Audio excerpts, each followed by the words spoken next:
So in recent weeks, really ever since the general election began, I've found myself, I don't want to say getting bored with the presidential race, but really sort of uh, disinterested. And I think a lot of that has to do with the fact that now we know who the nominees are, we know who their VPs are. There's really no speculation at this point to pretty much anything aside from who's going to win. And it's basically taken away the guessing game aspect of it. Oh, what's going to happen today? What's going to happen tomorrow? Now, Trump, to his credit, and this can be seen as good or bad, does spice things up. He'll get into some feud with someone I wasn't expecting, or make some comment I didn't think he would make. Just all kind of little different things that he'll throw out there. Um, but aside from the occasional controversy, which I don't think he's had recently anyway, there's not much for me to be thrilled about.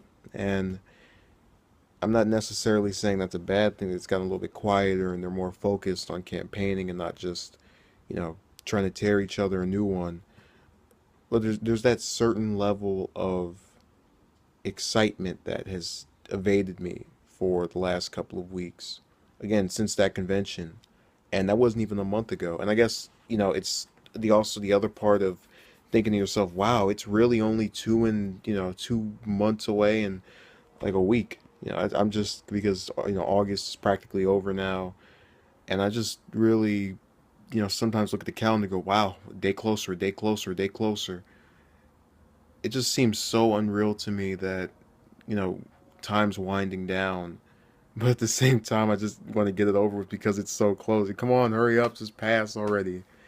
um and Clinton has her own little thing going on where I don't pay much attention to her anyway, because I already know her positions, and there are things I don't necessarily want to remember. So that's another part of this campaign that just sucks to me. I mean, with Obama and Romney, Obama would have his occasional speech that would have one or two lines I really, really like. Romney would have a little bit of the same sometimes, and it was always when they weren't talking about each other that their stuff was tolerable. I didn't feel as if they're talking about my president or my nominee. I even identify as a Democrat, or, you know, affiliate myself with either party, but it never got to the point where I was hearing just random rhetoric.